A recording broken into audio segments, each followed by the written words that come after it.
ஒவ்வொரு வெள்ளிக்கிழமையும் அந்த ஆந்தை ஏன் வந்துச்சு, அவ ஏன் அதை விரட்டினா, வாங்க தெரிஞ்சுக்குவோம்.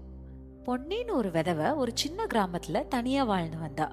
ஒவ்வொரு வெள்ளிக்கிழமை இரவும் அவளோட வீட்டு ஜன்னல்ல ஒரு வெள்ளை ஆந்தை வந்து உட்காரும். அவ அதை என்னைக்கும் விரட்டுவா.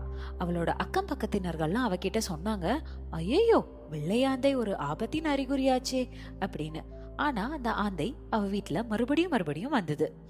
ஒரு நாள் இரவு அவ கலைத்து கண்ணீரோடு அந்த ஆந்தையோட கண்களை நேரடியாக பார்த்தா. அவளோட மனசே உருகியது. கைகளை கூப்பி கண்ணை மூடினா. அம்மா, நீ அனுப்பினாய் என்றால் நான் கேட்கிறேன் அப்படின்னு ஒரு சிறிய தீபம் கூட ஏற்றினாள். அன்னைக்கு இரவு அவ தூங்கும்போது அவளோட கனவுல லக்ஷ்மி அம்மா வந்து புன்னகைத்தாள்.